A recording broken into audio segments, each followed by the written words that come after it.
Come here. Since you can still record a video, just won't be live. Good afternoon.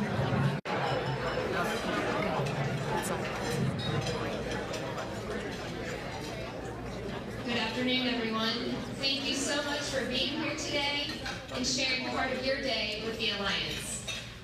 We are so glad you are here. It's great to be back at the club today, but I can tell you, I wish I was out there on a course enjoying this beautiful weather. My name is Heather Williams.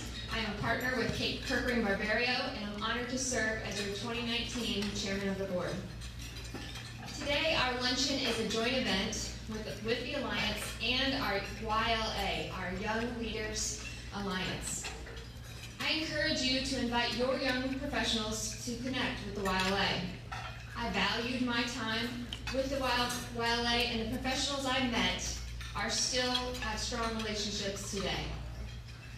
I'd like to introduce Brittany Burton, the YLA Chair, to lead us in the Pledge of Allegiance.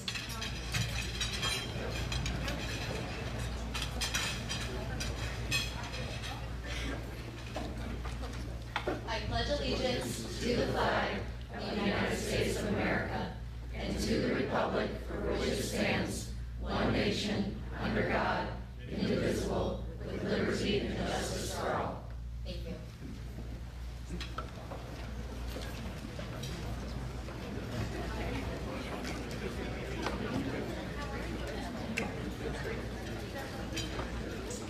We have a full agenda today, lots of news to share, and a great program for you. We are also trying something new. Today, our program will be on a live feed on Facebook via Sofos Social.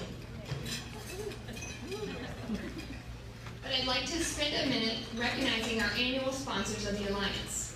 These are the companies that power the Alliance engine, and without them, we couldn't do this.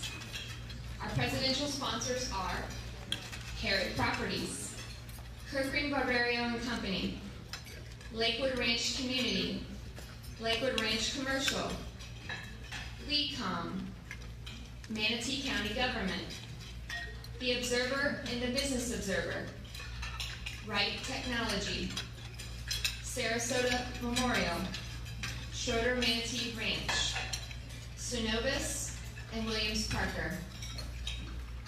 Our executive level sponsors, the France Wealth Management Group, Herald Tribune Media Group, Homes by Town, Iberia Bank, iHeartMedia, Lakewood Ranch Community Activities, Lakewood Ranch Medical Center, the Mall at UTC, Michael Saunders and Company, Norton Hammersley, South Tech, and Willis Smith Construction. Please refer to your screen and your programs for our corporate and associate level sponsors. And thank you so much to all of your support. We appreciate your support and the confidence you have in us. So April 15th was a great day on many fronts. Professionally, surviving a tax season with the biggest tax law change since 1986. But on 4/15, I had the honor as chair to announce the board's selection of Dom DiMaio as our new president and CEO of the Alliance.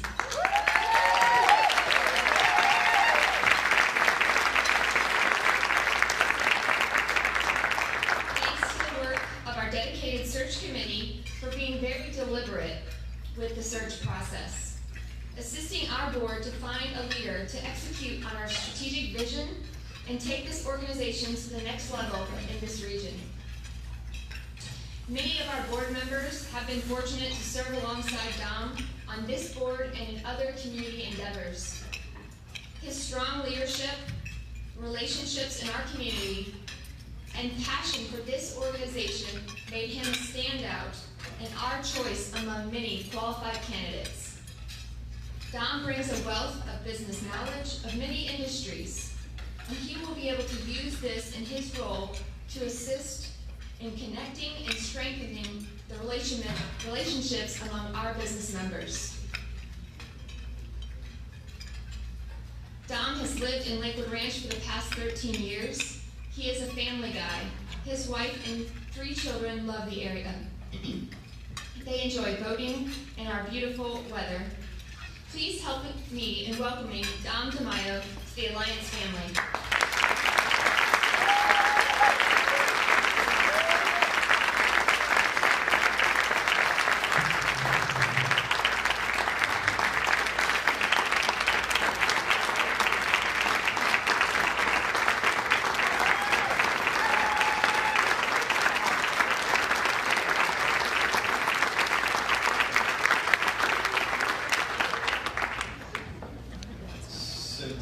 If I was ready, and I said it was easier when I looked at the room and there was no heads in the chair.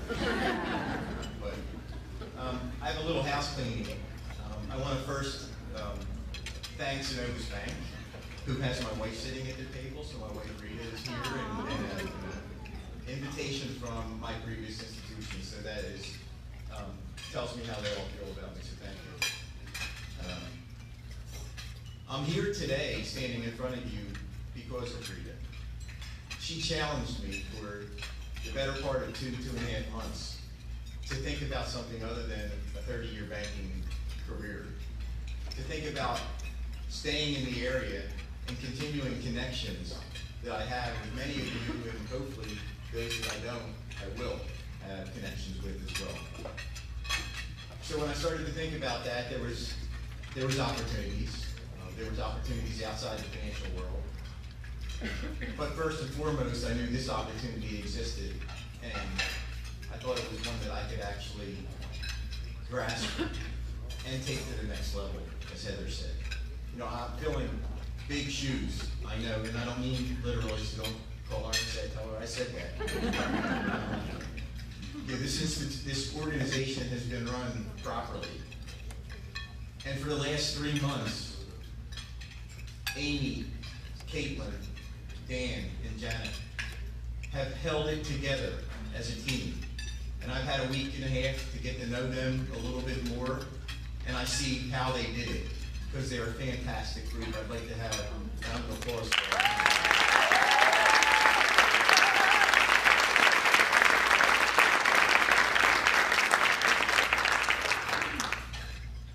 A couple other thank yous. Heather Williams, through tax season, pretty much ran, I don't think she slept. Kim French, every Monday, or almost every Monday with Heather, had the staff meeting for the Alliance, along with doing their jobs. Kim's job's a little different these days. I know he's here. Nice golf. But he's still working, even though he says he's not. And Lori Ruth, when you look at what we are doing in our committees, and the committees are strong and gotten stronger under Lori's tutelage. So she's helping them actually run their own committees and not need an executive director or a CEO to be in every one of those meetings actually doing it. They're doing it on their own, and they've done it on their own for the last 3 months. So kudos to Lori for helping us get the committees to where they are, and hopefully where they will be. So the big question everyone's asked, what's next for the Alliance? That's not the one you thought I was going to say. But that's what everyone's asking me. What's next for the Alliance? How do you take it to the next level? How do we do it? And I would tell you, I don't know that I have the answer today. But that big question is going to be answered by you all sitting in this room and the rest of our membership. You know, we need to work together to understand where we take the Alliance. It's not for me and the team now to say this is where we're going, or the board to say it's where we're going. We need your help to help us with the direction on where we're going. We know we need to grow. We need to grow membership. We need to grow a balance sheet so that we can actually put on bigger events, stronger events, connect you all more with this market, whether it be Sarasota, Venice, Bradenton, maybe even St. Petersburg, a little bit. You know, stretch out the boundaries of Lakewood Ranch, because I think we are the key to what's going on in our communities. But to overall grow our community. One of the things I'll tell you that you've seen in the paper, we've all read about, and we have a brain health initiative that's actually being kicked off in Lakewood Ranch. As a group, the board has agreed that we need to get behind this initiative, that we need the membership of our alliance, our greater alliance, to help us get behind the initiative. So we've signed on to a commitment, but we need your help in signing on to that commitment. So in the next few days to a week, you'll get an email from me asking for that help. We're going to do it through the community fund. David Fink's going to help us. And we're going to match every dollar that we raise from our group with another dollar. So not only will we help, but we'll actually help 2 to 1. I'm fighting to hopefully get another dollar on that. We don't know that we're there yet, but we may be able to say a 2 for 1 match. But right now it's a 1 for 1 match, and we need to help. I don't know that we have all the answers. We're going to get you some of those answers. I've been asked by many, well, what does it mean? And I think what it does mean is Lakewood Ranch will grow, probably faster than we already are, even though it maybe is pretty fast already. But it'll grow differently as well, because the roots that will be built will be deepened within our community. And it'll be the opportunity to make sure that internationally we become them a little bit differently than just nationally. So I leave you with that commitment. You're more than welcome to leave me your business card with I pledge on the back, and we'll get in touch with you. Or look for my email in the next few weeks to a few days, if I can get the in to help me finish it. So thank you for allowing me to be in front of you today. We have a huge agenda, so I know we need to move on. But I'm looking forward to getting to know you if I don't, and reconnecting if I do. Thank you. Have a good day.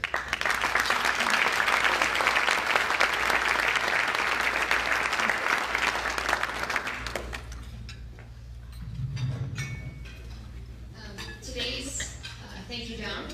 Today's presenting sponsor is Manatee County YMCA. Thank you for support of our program, and I would like to invite the CEO and President, Sean Allison, to share a few words with us.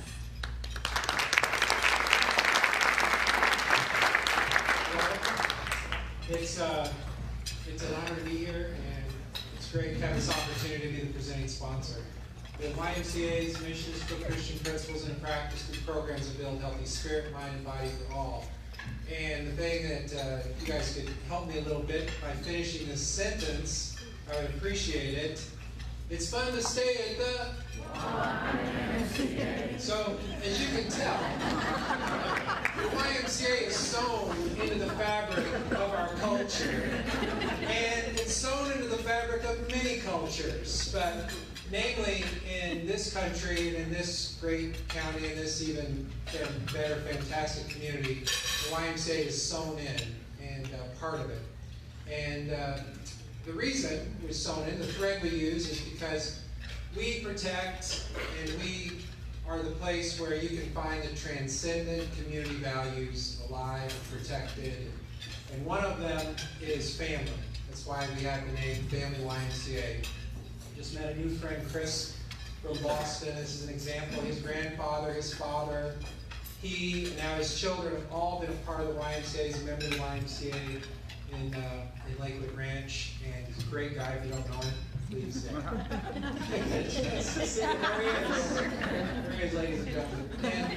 And also, you know, the YMCA, we've gone through some changes. We are now have a whole new rollout of service, staff, equipment, pricing. If you haven't checked the Lakewood Ranch Y lately, please do. And I'm glad the brain health study was mentioned, and I'll let you know that your Lakewood Ranch YMCA was a leader in that. We contributed $10,000 early toward this great cause. Because the mission of the Y, we're all about spirit, mind, and body, and we really think that this is going to show a lot of benefit to help us as a community and as a country eventually. So thank you so much. And oh, one last thing. Sorry, thank you for, she crossed her arms, looked at me like this, which is perfect. On June 1st, you see some flyers. We have Community Champions Ball, where those community values that transcend everyone's lives, where we're going to celebrate them. It's June 1st, right here. Senator Galvano is going to be our keynote speaker. So please make plans to be there. Thank you very much.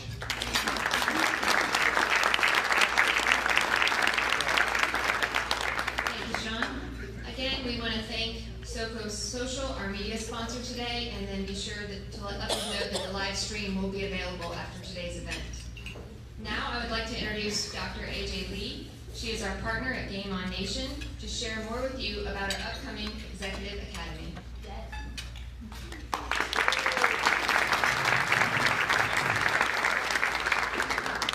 Thank you guys so much for the opportunity to present the Lakewood Ranch Business Alliance Executive Academy 2019. What I want to do first actually is I want to invite all of our Executive Academy alums to stand up so that we can celebrate you and just acknowledge your service to our community.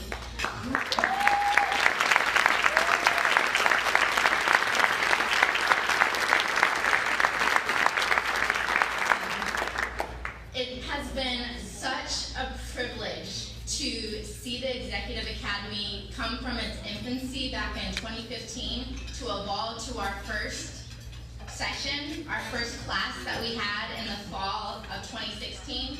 This fall will actually be our 5th class. I apologize. I'm so excited to have our president and founder, Steve Schembong, of Game On Nation with me here as well. I'm the VP of Internal Operations, and within Game On, we do communication, leadership, and professional development training for corporations, for the military, and for professional athletes and sport teams and colleges nationwide.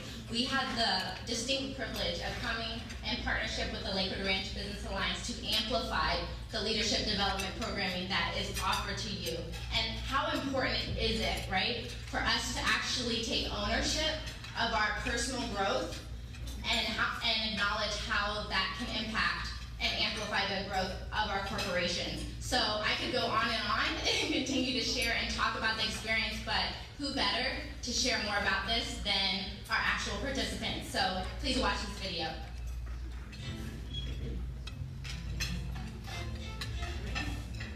Game On is a completely different approach than anything I've ever seen from a leadership program. It's for CEOs and presidents of humongous companies, all the way down to a janitor can be good for. It doesn't matter, it's for everyone. I would say the Executive Academy is just empowering. It's an opportunity for you to learn great leadership skills, but just in an unorthodox way. Throughout my career, I have done a ton of team building and corporate events and role playing and all of that. And this one is very different. This was more like stuff that I could do immediately. Just start putting into my daily routine. Is a great tool to have in the tool belt. It's very interactive and you learn through games. Anyone that's thinking like, oh, I've done that, I don't think I need to do that again, you need to try this. It is something completely different, and I laughed the entire time. Everybody's got your back, like that's one of their, kind of sayings here. We have your back. We're here to laugh with you and not at you. And that makes you feel comfortable. This was truly a very, very safe environment.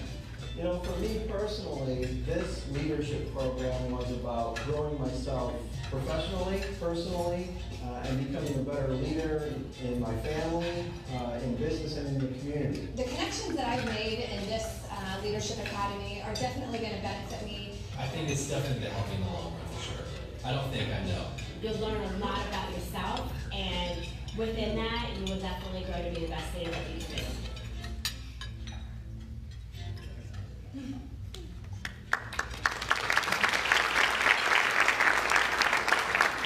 Awesome. So the reason why we're actually here presenting is because this is the launch of registration for the Executive Academy. We'll begin our fall class in August. We actually already have 6 new participants registered, so slots are going fast. So if you were at a table with one of our alumni, by all means ask them about their experience.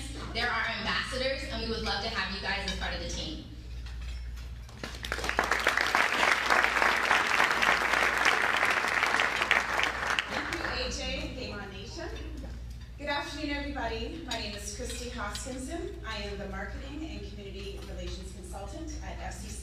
Events Group. I want to give just a little shout out to my FCCI peers who came to support this event today.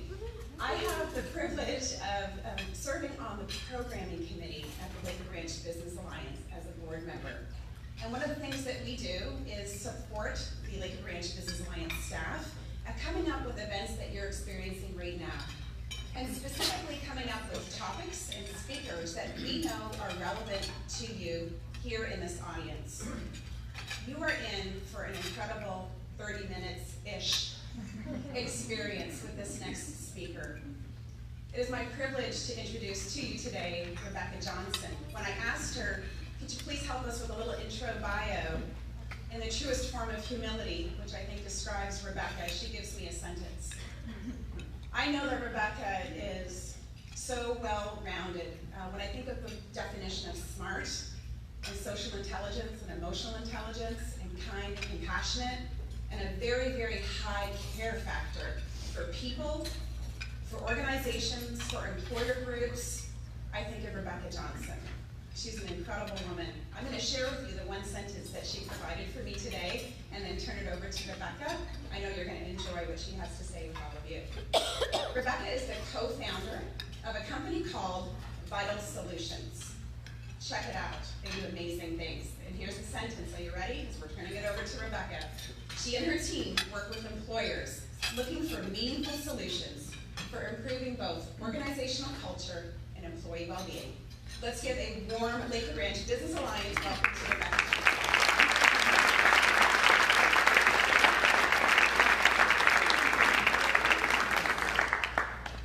I'm going to remove this because I feel like I'm giving a presidential address by standing in front of you. And then I feel like a game show host when I'm holding one of these. I'm going to go with game show host.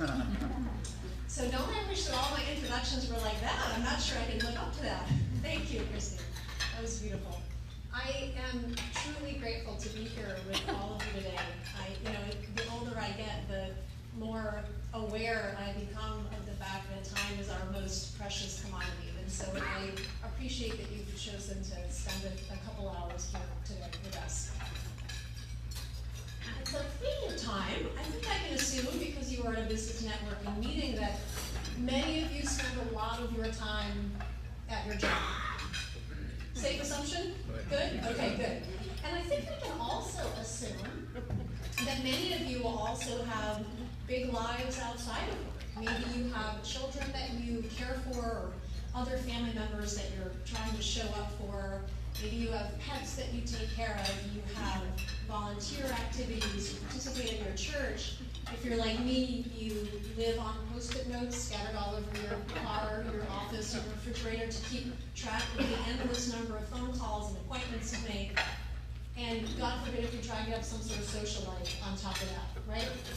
So the point is that for most working professionals in our country today, life is extremely busy, and demand pulls at our time, our energy, and our emotional resources from all ends. Does that describe any of you, the life that you're living right now? Demand overload? So the thing I want you to think about briefly here is, if you think about your future, just look down the road of your life a couple of years, we know that one of three things is going to happen. Demand is either going to increase, it's going to stay the same, or it's going to decrease. Do me a favor and stand up for me if you think the likelihood is that the demand overall in your life is going to increase over the next couple of years. Stand up for me. This is the exercise portion of the presentation. You're going to do one squat today. You're welcome. Okay. What are you guys all doing? You can sit down now. Yeah. Your butt thanks me. I know. So 90% of the room stood up, and the rest of you probably would have said it will stay about the same, and the two of you who thought the demand might go down, we are all envious of you.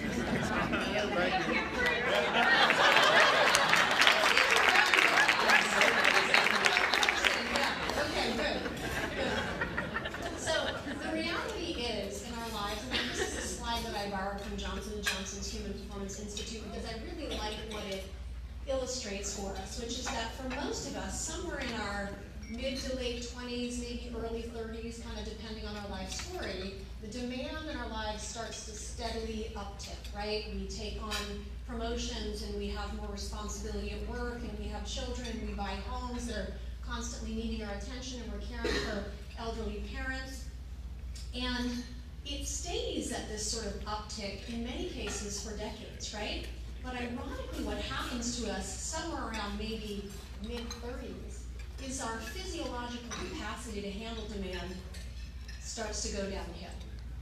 And so we get into this, what I like to call a demand capacity crisis. And for many of you, it may not feel like a crisis. It may just feel like a challenge, a thing to be managed, right? But what happens to us if we don't proactively do something about this? If we don't proactively take care of ourselves and do something to kind of moderate demand and care for ourselves side, how does that show up in your life? When you're under chronic stress for years or decades, feeling demand from all angles, how does that show up for you? Fatigue, depression, illness. Yes, yes.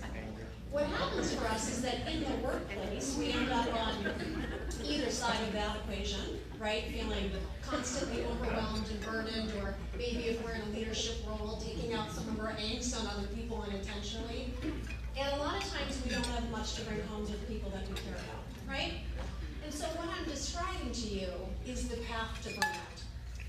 And what we know is that if we are on the path to burnout, which a very large percentage of Americans are, or we are there, it takes a very distinct toll on so many aspects of our lives, right? Maybe we start overeating just to kind of soothe and comfort ourselves in response to the emotion of it all. Maybe we don't exercise, we stop exercising, and we never start because we just don't feel like we have the time or energy. The relationships with people we care most about take a hit, right? All sorts of things happen to us. And so what I want you to do real quick here, and this is not a test, it's not a diagnosis, you don't have to share it with anybody, but I want you to look down, and each of you should have a handout that looks a little bit like this. And I'm just going to be quiet here for a minute or so. If you can find yours, just look over the shoulder of your neighbor. And I'd like you to just answer these 6 questions to the best of your ability. Again, this is just for you. If you don't have a pencil, you don't have a circle, just kind of eyeball it. I'm just going to be quiet while you answer those, thinking about your own personal well-being over the last, let's say, 6 months or so.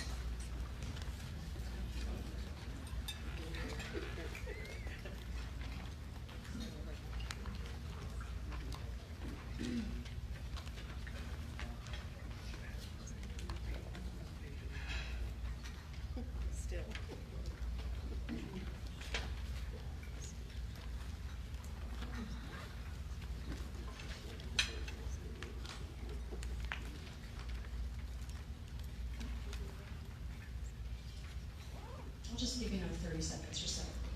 This is something you can think a little bit more about later on.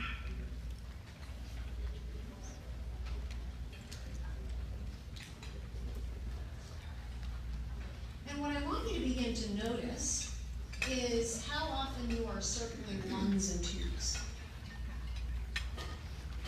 So, if you've had a chance to look through those 6 questions, what I'd like you all to do is close your eyes, and I'm going to ask you to close your eyes because I want you to be able to raise your hand in an honest response to this question without worrying about what anyone's going to think of you. Okay, so close your eyes and raise your hand for me if you would have chosen more 1s and 2s than 3s and 4s. Keep your eyes closed. More 1s and 2s than 3s and 4s. Okay, hands down, and about the same number of 1s and 2s as 3s and 4s, kind of even. And hands down. Okay, good. Open your eyes. So what just happened there is, I would say, about half or more of the room had as many or more 1s and 2s as 3s and 4s. And all that that is a sign of is that it's possible that this demand capacity challenge has taken its toll on you. And for those of you that had more 3s and 4s than 1s and 2s, first of all, congratulations. That means one of 2 things, which is that you're doing a really great job of proactively taking care of yourself side, or the demand capacity challenge just hasn't kicked in quite yet. You've got a couple of decades to go, right? Okay, that was just to get you thinking about your own situation. But what I want you to think about is, we know intuitively, right, that when we are chronically stressed or not doing a good job of taking care of ourselves, it impacts us personally. We know that intuitively. But the really interesting thing is that ironically, it also impacts, even if what we are doing is giving too much time and energy to work, which is what a lot of working professionals do, especially people who love their job. When we give too much time to work and we don't care for our self side, it kind of unintentionally has the opposite effect that we want over time. And so this idea is illustrated in this wedding cake analogy, and I love this graphic. I took it originally from a book called How to Build a Thriving Culture at Work. If you're a reader and you want a great book to read, jot that one down, How to Build a Thriving Culture at Work. And the authors of that book took this from the work of an organizational psychologist called Stephen Byron. He's brilliant, and he does a really good job of kind of creating hard science or quantifying the relationship between how we care for ourselves and what we're able to give to the workplace and how that affects our organizations. And so, do you get the wedding cake analogy here? Right? So, what the ideal, the wedding cake analogy is that if we were going to purchase a wedding cake, we would not purchase the one on the right side, right? Why would we not? Fall apart. It's not going to make it to the wedding, right? So we would purchase the wedding cake. The reason wedding cakes are made the way they are on the left is because they are stable and sturdy and they sustain the test of time. So Stephen Byron's research indicates that about 7% of the American working population today has a life structure that looks like the wedding cake on the left side, where they are really caring for themselves well, and yes, they give their all at work, but self-care is the foundation from which our ability to give to work flows. And because of that, we can help our organizations create the organizational outcomes that are important to our companies, not just for a few years, but over time. We can have sustained high performance and avoid burnout. And so the bad news is that leaves about 93% of us with a wedding cake that looks like the one on the right side, right? That's the bad news. There's a lot of working professionals who are really struggling with this demand capacity challenge. But the good news is that we are all human beings, and that means that we have agency, right? We can take charge of things in our life if we deem them important enough and create the right structure and support. And the same is true for you. So if you had the same number or more ones and twos as threes and fours, something to begin thinking about is, what are some small adjustments that I could take in my life to better care for myself? So that, number one, my home and family life is what I want it to be. I show up as the best version of myself, and also as a side note, because that allows me to contribute in a greater capacity for a longer time at work. But the point of our conversation today is I'm not going to go deep on well-being strategies for you personally, because I know that if you have some aspect of your life that's important to you, you are smart and you can find the support and structure to take care of it. And maybe I'll come back for another talk sometime and go deep there. But the thing I want to leave you with on this point before we go to point B is that self-care is it's not a luxury, it's not something frivolous, it's not a nice thing to do when you have some time. It truly is the gateway to bringing your best self to work and your best self to home each day. And it's a responsibility that each one of us has for ourselves. There is nobody that can care for us except for us, right? Okay, so here's the rub though. What happens in most organizations these days is there's lots of talk about how can we get our employees happier and healthier, because it's the right thing to do, because it helps with productivity engagement, because it reduces turnover, because maybe it reduces healthcare costs, right? So there's kind of this focus on what can we do to get our employees happier and healthier. And that is a really important part of the equation. It is our responsibility, if we are working for organizations, to give our best selves. But it's also the responsibility of the organization to give its best self to you. And so the rest of our conversation is going to be about what that means and what does that look like. And so you don't have to say anything out loud to the answer to this question, but I just want you to think. Does the company you work with, the organization that you work with, the people you work with, does that company make it easier or harder for you to care for yourself some and for you to balance the demands of work and life? Just think a little bit about that. Because the reality is that if we want to build what we call thriving organizations, we really need to remember this two-way street. We give our best, and the company gives its best in return.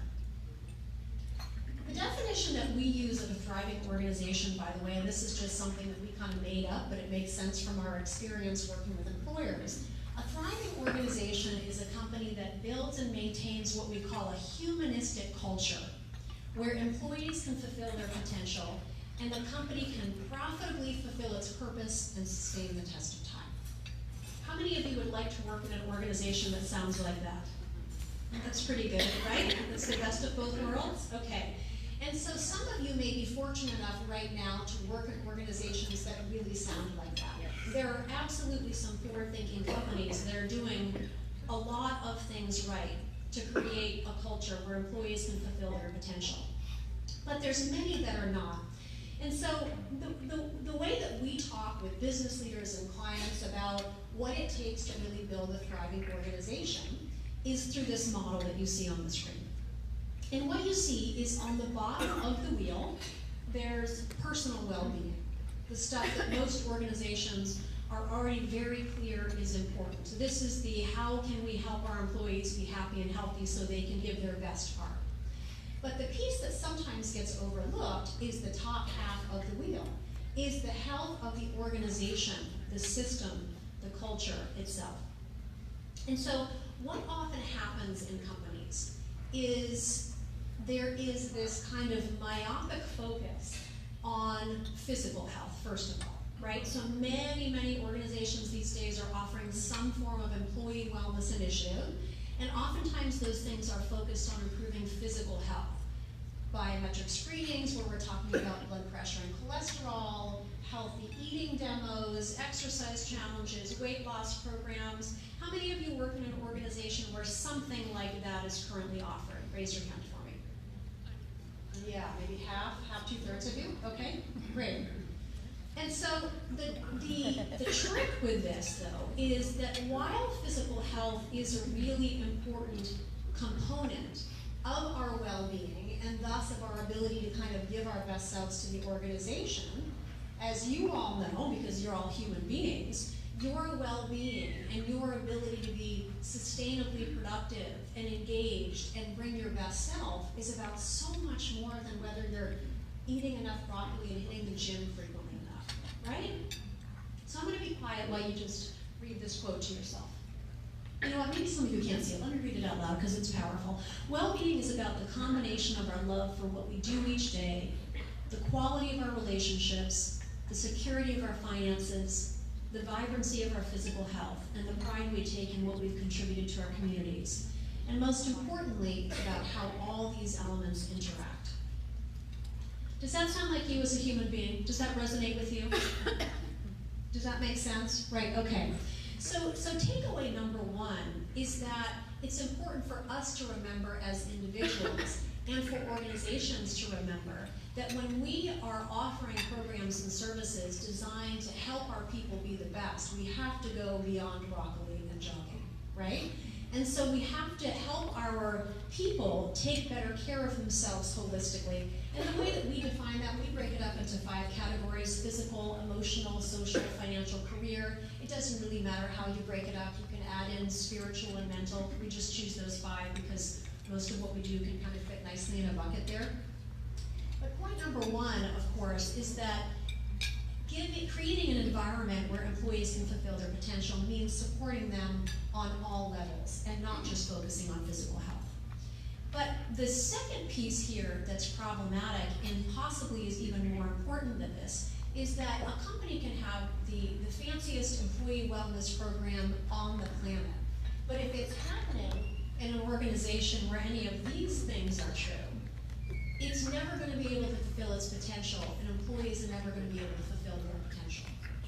So what we know in today's workplace is that most companies' work is highly demanding. Things are uncertain. They are changing rapidly. right? That's sort of the nature of modern day work. And in many places where employers are talking about stress management and resilience and work-life balance and avoiding burnout, what happens is that there is a counter message that's happening under the surface. So the people who work the hardest and the longest and are the most overconnected are the people that get promoted and rewarded. In many cases, in organizations, there are people in leadership roles who are really kind of ill-equipped to lead in today's uncertain and demanding conditions. And we all know that there is a tremendous difference between being a leader and being a manager or a supervisor, right? You can be both, but leading is about really helping your team flourish as people and as professionals. And many times also, while we are suggesting to our employees that it's important that they get happier and healthier, and maybe we're even offering some services around that, the policies and practices and physical environment of the organization don't support that. We're going to talk about that in a little bit. So what we know is that while the point of this whole conversation is that our well-being is our responsibility and it matters. It impacts how we show up in the workplace, but the reverse is absolutely true, just as true and potentially even more true, which is that what is happening in the workplace affects our well-being, right? There's that reciprocal relationship. So let me give you a few statistics. I could have given you a zillion of them. I just chose a few to kind of drive home this point about how much where we work and what goes on there impacts us personally. And the first statistic is about the relationship between how people feel about their direct supervisor and what happens with their own physical health and well-being. So if you're here with your boss right now, just answer this question in the past tense. How many of you have ever worked for a jerk of a boss? Someone you had a tense relationship with, they were micromanaging or disengaged, or they were mean or rude, okay? And again, if you're not raising your hand, we are jealous. How have you made your career without a jerk of a boss? When you work for someone directly, who you have a more negative than positive perception of, how does that show up for you? What happens? How does that impact you negatively? You're all mumbling. I was tired. I was tired a lot. You're tired a lot. Yes. I'm my own boss now, but then I was Yeah, good for you. You have an awesome boss now. Yeah, I am awesome. Yes.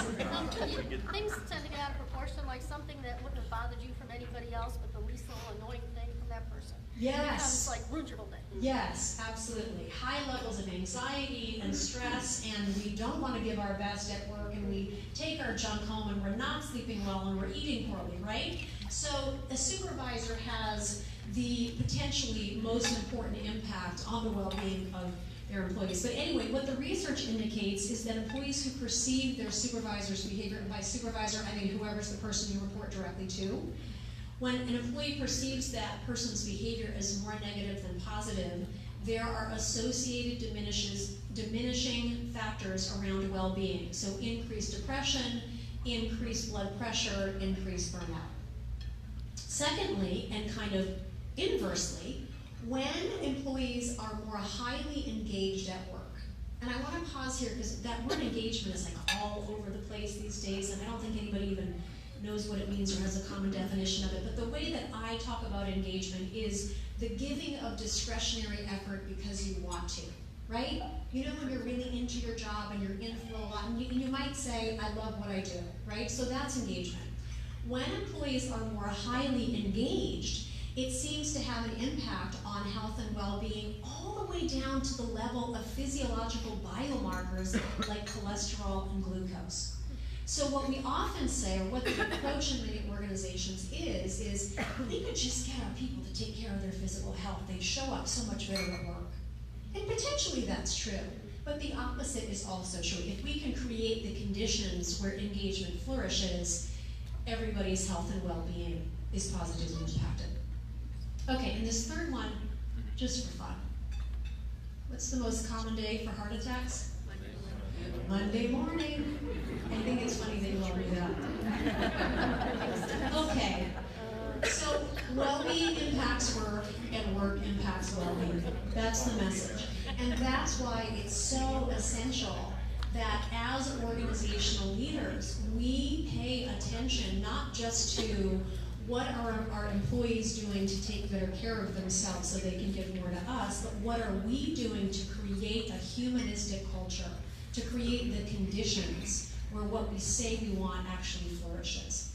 And so again, just as a way to kind of simplify a complex conversation, we have boiled the topic of organizational well-being down to 3 really key elements. And that first element we call values-driven decision-making. And this is just about the fact that most companies who are really thriving, that are great places to work, that are filled with purpose, and that are profitable and sustain the test of time, they have a clearly stated purpose beyond profit.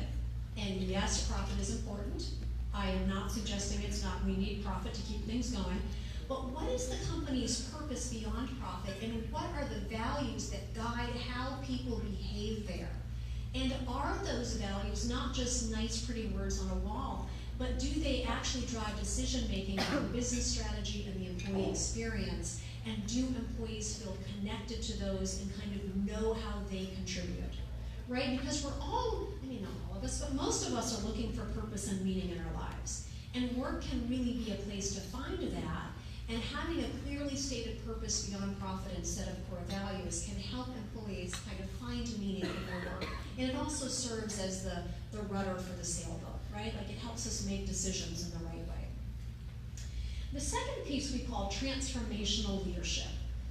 And I use the word transformational because I really think, especially in today's conditions, to be a leader of other people, to have influence over a group of people, really requires an incredible combination of skills and compassion. In other words, as a leader, you have to show up as your best self in order to create these conditions for other people. And so organizations that are thriving are offering leaders the training and development they need to become self-aware and transformational enough to truly help their teams flourish as people and professionals. And that's no small ask. And then the third category is supportive climate. And so climate is the thing that's often confused with culture, but isn't culture. It's a manifestation of culture. Climate is about the policies and practices and physical environment in the organization. Do those things support well-being? Do they support work-life integration? Do they support sustainable high performance and not burnout? Let me give you an example of how there's often a disconnect between supportive climate and all the things we say we want for our employees. So some forward-thinking companies these days are offering resilience training and stress management workshops and work-life integration, just to use that example again. But as they are offering these wonderful workshops and classes, they don't have great human resources policies around work from home or flex time. They don't have generous vacation plans, or worse, what happens is that in the company is that the people who are most overconnected and work the hardest and longest get rewarded. So the climate creates a type of incentive that means that employees aren't going to be able to get very much out of the stress management, resilience training, and work life because the climate simply doesn't support it. Does that make sense? So, super essential to focus on climate. So I think we use this wheel because we just find it a really neat way to talk about this idea of the reciprocal relationship and helping organizations remember that yes, it's important for your employees to give their best, and it's really your responsibility to offer programs and services that can help them do that. But just as importantly, or more importantly, it's essential to make sure the system supports that. So I'm going to give you 3 takeaways today, because I've said a lot of words in hopefully 30 minutes or less. And I want to give you 3 takeaways and a few questions for you just to begin asking yourself. And the first takeaway is the one that I said previously, which is that self-care is not a luxury. It is not a frivolous act. It is not a nice thing to get to when you have time. If you want to be able to bring your best self to work sustainably over time and bring that best self home, self-care is the gateway. It's absolutely essential. And again, it's a responsibility that each one of us can only take care of for ourselves. And so I'd like you to just kind of leave here thinking about a few things. And the first one of them is, how are you caring for yourself? And how are you not? Are the choices that you're making around your physical, emotional, mental, spiritual, social, financial health, are they in alignment with what is most important to you, with your life's purpose? And if the answer is no, then what small adjustments would you be willing to make? What little things could you commit to? What new boundaries could you honor? What might you do with any aspect of your well-being that would get you a little closer to that wedding cake with a solid self-care foundation? And, you know, on this point, I wasn't planning to share the story, but it just came to me, so I'll throw it out there. I ran into a friend last night I hadn't seen in a couple of months, and we were leaving our children's elementary school chorus concert. And I said, "How are you? It's been a while, I haven't seen her in a few months. How are you?" And she said, "Well, I'm not good. I have cancer and it's bad. And the chances of me dying are greater than the chances of me living." And she's my age, and she has children in elementary school. And it was one of those experiences, you know, when you get slapped in the face with your own mortality, and you're like, oh my God, everything comes into clarity. So this is not to be a downer, but I want you to ask yourself, if you woke up tomorrow morning and were given the news that my 44-year-old friend was given, what would you do differently? How would you live your life differently? How would you care better for yourself? Would you be a little more present with the people that you love and stop uselessly checking email at 11 o'clock at night? Okay? Yeah. Would you go outside and move your body because it feels good and enjoy nature and stop worrying so much about what people think? So remember that life is short, right? And self-care is our gateway to making the best of this one and only life. Okay, second takeaway, I'm going to stretch this out a little bit. So this has been the point of our conversation. Yes, it's your responsibility to give your best, but it's also the organization's responsibility to give its best to you. And so I want you to think again about that question. Does your workplace make it easier or harder for you to care for yourself side? And if the answer is easier, savor that and celebrate it, and maybe say thank you to the people at work who make it, who support you and who make it easier for you to care for yourself side. And if the answer is harder, then think about where you could influence that. Are there some tough conversations you need to have with bosses or colleagues? Are there some boundaries that you need to honor to make the workplace better support what you need to live your best life? And then lastly, if you are in a leadership role, and I don't think that being in a leadership role necessarily means that you have to have people who report to you. If you have influence on anyone else in your team or organization, remember that the connection, the relationship you have with those people has a tremendous impact on the version of themselves that they bring to work and home each day. And think about how you are using that influence, right? Because that is a power and it is a privilege. And so if you are in a leadership role, just take a little honest assessment about whether you are creating an environment that makes it easier for people to care for themselves and really foster work-life integration and handle the demand that is what most people exist in today. And stretching out a little further beyond yourself are the norms, and by norms I mean the way that we treat each other, the stuff that happens under the surface, are the norms of your team or company in alignment with what you say you want from your business and your people? And if the answer is no, then how can you use your influence to shift the status quo? Are there other colleagues in your organization who are in leadership roles that you could have some sticky conversations with? If there's nothing that you can do to influence who's over you, what conversations, what changes could you make on your team to create an environment that really fosters care for the self side? Remembering that care for the self side is the gateway not just to our best personal self, but to our best professional selves. So with that, I'm going to leave my contact information here and tell you that I love to nerd out on anything related to this. And so if you want to continue the conversation afterwards, ask any questions, please feel free to contact me, and I would love to talk more. Thank you so much for your time.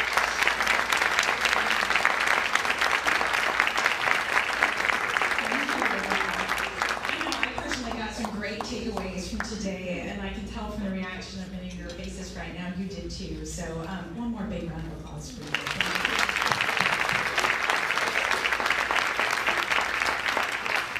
Wow, that's a big picture. Okay, so as you can see from the ginormous picture on the screen, my name is Lisa Kirkland, and I have the distinct pleasure of serving as your incoming chair for the Alliance in 2020, and I'm very excited. Thank you.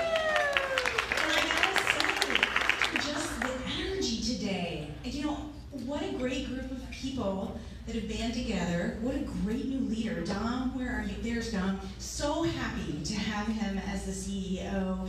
The energy he brings, the strategy, we're in a great position for all of us to continue our engagement and even step it up a notch, because there's some wonderful opportunity coming our way, and I'm very excited about that.